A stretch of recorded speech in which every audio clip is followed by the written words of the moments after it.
ఒక ఊరిలో ఒక అందమైన రాజకుమారి ఉండేది. ఆమెకు తల్లి రాజమాత ఒక విలువైన బంగారు బంతి బహుమతిగా ఇచ్చింది. ఆ బంతి ఆమెకు ప్రాణం వంటిది.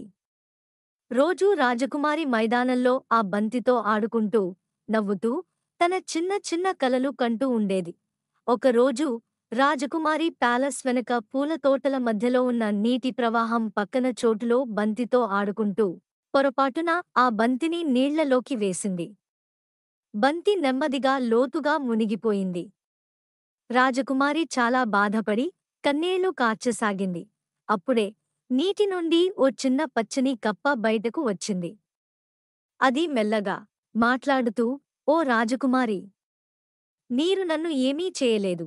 కాని నీ కన్నీళ్లు నా హృదయాన్ని కదిలించాయి. నేను నీ బంతిని తీసుకువస్తాను. కానీ నువ్వు నాకు వాగ్దానం చేయాలి. నన్ను నీ స్నేహితుడిగా ఒప్పుకోవాలి. నీతో కలిసి భోజనం చేయాలి. నీ పక్కనే నిద్రపోవాలి" అని అంటుంది. రాజకుమారి ఆ మాటలు విని ఆశ్చర్యపోయింది. ఒక చిన్న కప్ప నాతో ఏం చేస్తుంది అనుకుని ఏమీ జరగదని భావించి వెంటనే అంగీకరించింది. కప్ప నీటిలోకి మునిగి బంగారు బంతిని తీసుకొచ్చి ఇచ్చింది. రాజకుమారి ఆనందంగా తన బంతిని తీసుకుని ఆ బల్లిని మరచిపోయి పరుగెత్తుతూ లోపలికి వెళ్ళిపోయింది. ఆ రాత్రి రాజమహల్లో రాజధిరాజు, రాజకుమారి కలిసి భోజనం చేస్తుండగా అకస్మాత్తుగా గడప దగ్గర ఎవరో ఠప్ ఠప్ అంటూ తడబడుతూ తట్టడం వినిపించింది.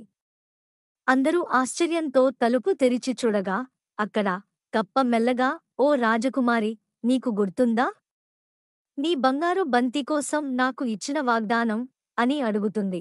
రాజధిరాజు ఆశ్చర్యపోయి కుమార్తెను, "ఇది ఏమిటి? నువ్వు ఈ కప్పతో ఏమి ఒప్పందం చేశావు?" అని అడుగుతాడు. రాజకుమారి సిగ్గుతో, "అవును, నేను బంతి కోసం వాగ్దానం చేశాను. కానీ ఇప్పుడీ కప్పని చూస్తుంటే నాకు భయం వేస్తోంది" అని అంటుంది. రాజధిరాజు గంభీరంగా, "ఓహ్ కుమార్తె! నువ్వు నీ మాట నిలబెట్టుకోవాలి.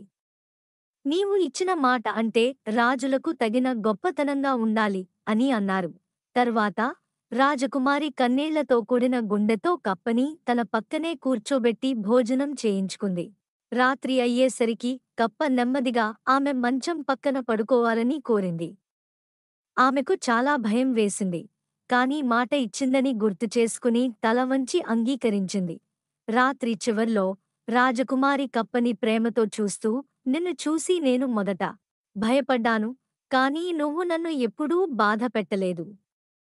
నీవల్ల నాకు సహాయం కూడా అందింది. ఇప్పుడు నిన్ను గౌరవంగా చూస్తున్నాను" అని చెప్పి ఆ కప్పకి ముద్దు పెట్టింది. ఆమె ముద్దు పెట్టగానే ఒక్కసారిగా వెలుగు మెరిసింది. ఆ కప్ప మాయ తొలగిపోయి ఒక అందమైన యువరాజుగా మారిపోయాడు.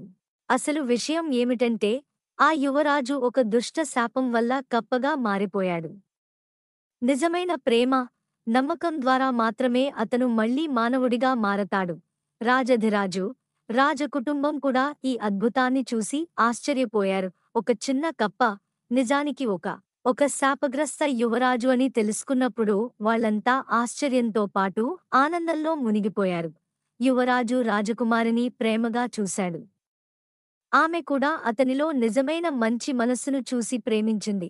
కొన్ని రోజుల తర్వాత రాజమహల్లో ఘనంగా పూలతో ముస్తాబైన మండపం, సంగీతం, నాట్యాలతో పండుగలా పెళ్లి జరుగుతుంది. ఆ తర్వాత వాళ్ళిద్దరూ ప్రేమతో, స్నేహంతో, నిజాయితీతో ఆనందంగా జీవించారు. నీతి: ప్రతి వాగ్దానానికి విలువ ఉంది. మనం మాట ఇచ్చినప్పుడు అది ఎంత చిన్నదైనా నిలబెట్టుకోవాలి. నిజమైన ప్రేమ, నమ్మకం మాయలను కూడా కరిగించగలదు. ఇదేనండి ఈరోజు షార్ట్ స్టోరీ. నచ్చితే లైక్ చేయండి, షేర్ చేయండి. ఇంకా మన ఛానల్ని ఎవరైనా సబ్స్క్రైబ్ చేసుకోకపోతే సబ్స్క్రైబ్ చేసుకోండి. Thank you all.